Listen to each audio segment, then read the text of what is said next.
From the vacation capital of the world, it's the Nick Carioti Show. All right, we are back, and once again, you're listening to the Nick Carioti Show. As promised, I have Jennifer Gallagher here with us today from Habitat for Humanity of Greater Orlando. Are you with us, Jennifer? I am. Thank you so much for speaking with me this morning. Oh, we're thrilled that you can be with us today. I know that it's around the holiday season. Things are busy, and from what I understand, you're actually across the country right now, correct?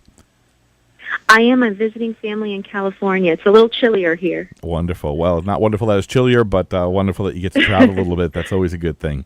But we appreciate you joining us. Now, Jennifer, I can't tell you how much that we all appreciate what you do and what your organization does as well. But for our listeners who might not be familiar with the Habitat, can you give them a little bit of an overview of your and their mission?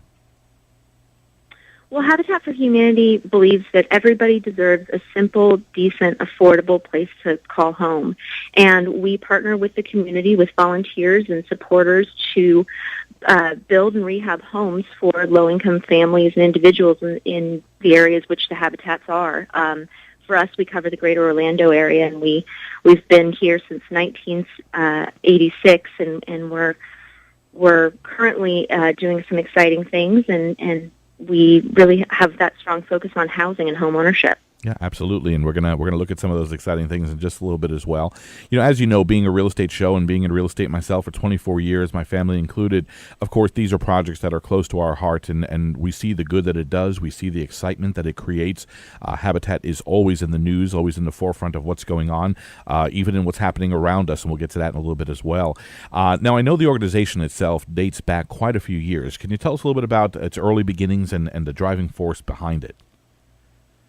Well, Habitat for Humanity was founded in 1976 by Linda and Millard Fuller, and they're really proof that people with a passion and a vision can make a big difference in the world. They founded Habitat for Humanity after doing some mission work abroad and started as a fund for humanity. And really, when they started going around and talking about the concept, people just really connected with it. And there was such a need for affordable housing in the different regions that groups of volunteers started to form habitats. And after Jimmy Carter left the presidency, he's always been a great supporter of Habitat and really got the name out there. Right.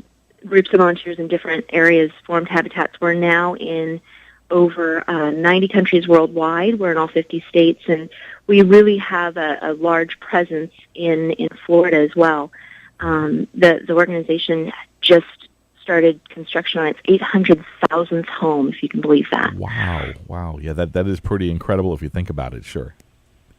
Yeah, it just started with two people with a vision and a goal to go out and improve the lives of others. It really does kind of show you how much we can do when we all pitch in. Yeah, well, especially with a goal like this and a project like this, when it comes to homelessness, just people who are on the brink of losing or not being able to have a good home.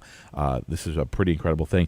And I can remember, the only name that comes into my mind when I hear Habitat, to be honest with you, like many people out there probably, is Jimmy Carter. Because he is the one that kind of got the word out there and made it public. You're correct. Yeah, he did, and he and Rosalind still do a Carter build every year. Oh wow, that's great. Yeah, I remember we see his name in the paper and you see it in the news, and occasionally where they're still out there, lending a hand and doing what they can. But that's pretty phenomenal. Now, has Habitat's goal mission remained the same over the years, or has it evolved and grown as things have changed? Well, the ways we meet the mission has changed, but the goal has stayed the same. Our focus is still home ownership and simple, decent, affordable housing. But we've integrated new products into that and looked at each habitat, especially the habitats abroad, really build to the standard of where they are, and they look at the issues surrounding home ownership in the communities that they're in. So, like I said, the means have changed, but the goal stays the same. Right. We'd like to build ourselves out of business and really make sure that poverty housing is a thing of the past. Absolutely. It sounds wonderful. Now, how does Habitat actually determine a family's qualifications to actually receive a home? What are you looking for, basically? We have three main criteria that a future homeowner has to meet. They have to have a housing need, and that can be established through a variety of different factors. It can be unaffordability, substandard housing.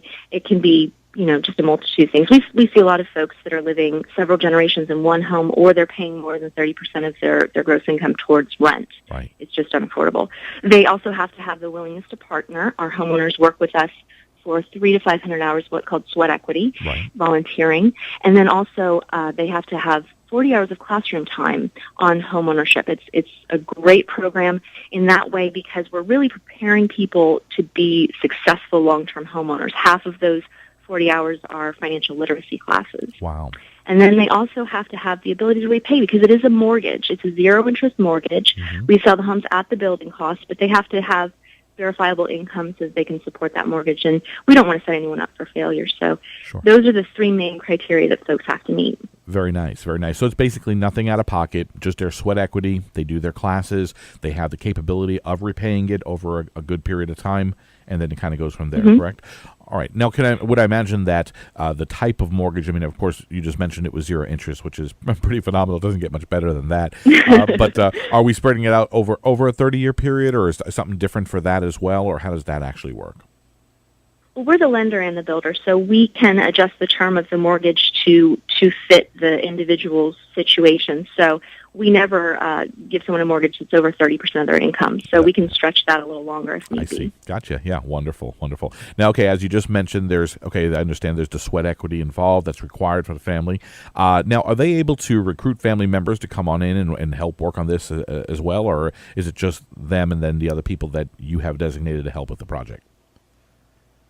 Well, they can have one friend or family member donate up to 100 hours. Mm-hmm. And we recently also added in that the children's grades can help towards sweat equity. So the kids really get involved, and when they bring home that report card, they bring it into the office, and they get credit for their A's and their B's. Wow. So we have tried to involve the whole family in the process, but we often have folks that although they can only have one person donating those extra hours, they do get all of their friends and family to come out and help them because it really is such a commitment and a process that everyone Sure. gets involved and excited. Sure. Well, it's really incredible to hear how out of the box you're really thinking because, we only think of the most basic thing. We pick a family, we get the house built, we get them in there at something they can afford. But getting the kids involved, getting them to have good grades that are going to help them acquire a beautiful place to live, it really gives them a sense of home and a sense of pride that they help with the project as well. That's phenomenal.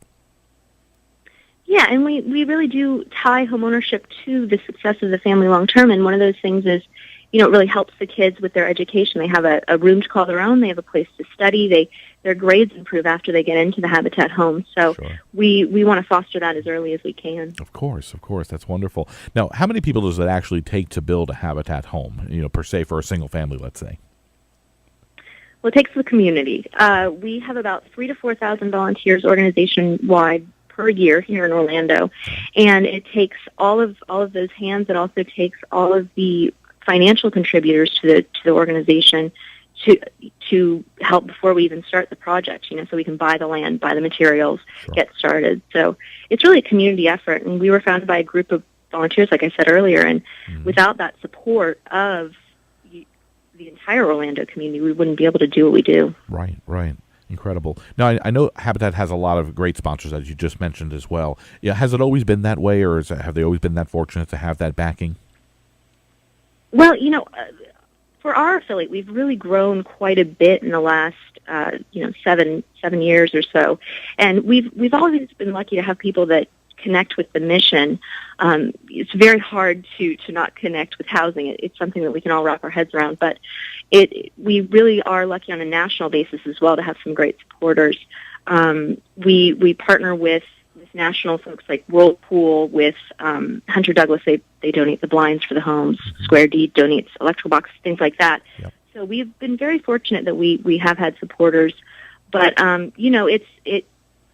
we just hope that people continue to connect with the mission because the need is just growing Sure. day by day. Absolutely. Well, you just drive around, you turn on the news just for a moment, and you can see the need for what you're doing exactly.